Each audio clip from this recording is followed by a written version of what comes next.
ప్రపంచంలోనే అతిపెద్ద రాజ్యాంగం భారతదేశ రాజ్యాంగమని గొల్లప్రోలు ఎంఈఓ వెంకటేశ్వరరావు అన్నారు.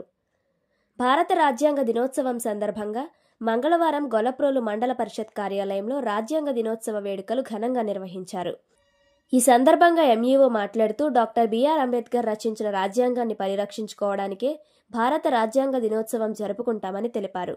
ముందుగా భారత రాజ్యాంగ నిర్మాత డాక్టర్ బాబాసాహెబ్ అంబేద్కర్ విగ్రహానికి పూలమాలలు వేసి నివాళులర్పించారు. ఈ కార్యక్రమంలో ఎంపీడీఓ, ఎంఈఓ, కార్యాలయ సిబ్బంది పాల్గొన్నారు. ఏకైక ప్రజాస్వామ్య పెద్ద దేశమైన భారతదేశంలో రాజ్యాంగం అనే ఒక లిఖిత రాజ్యాంగం మన భారతదేశం మాత్రమే మరి అంబేద్కర్ యొక్క సహకారంతో 1949లో దాన్ని ఆమోదించుకోవడం, దాన్ని మనం ఈరోజు కూడా ఆ రాజ్యాంగాన్ని పరిరక్షించుకోవడం కోసం రాజ్యాంగ దినోత్సవంగా ఈరోజు మన కాన్స్టిట్యూషన్ డేగా మరి ఈరోజు 26వ తారీఖున నవంబర్ మనం సెలబ్రేట్ చేసుకుంటున్నాం.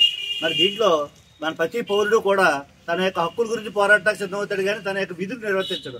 ప్రతి ఒక్కళ్ళు కూడా హక్కులతో పాటు విధులు కూడా నిర్వర్తించాలి. ఏ పని చేసినా సరే దేశం యొక్క భక్తిని మనం చాటుకునేలాగా ప్రజలకు 10 మందికి ఉపయోగపడేలా చేస్తే అదే దేశభక్తి.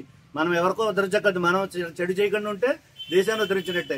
ఎవరి సంవత్సరం వాళ్ళు సంస్కరించుకుని వాళ్ళు బాగుంటే ప్రపంచానికి మనం దేశానికి మనం అంకితమైనట్టే. మరి జనగణమన, వందేమాతరం లాంటి దేశభక్తి గేయాలే కాకుండా జెండాను గౌరవిస్తూ, రాజ్యాంగాన్ని గౌరవిస్తూ, శిక్షా స్మృతిని గౌరవిస్తూ అందరూ కూడా క్రమశిక్షణతో మరి రాజ్యాంగ దినోత్సవాన్ని సమగ్రంగా చేసుకున్నాం. అందరూ కూడా ఈ సమగ్రంగా మరొకసారి పునరంకితం అవుతాం.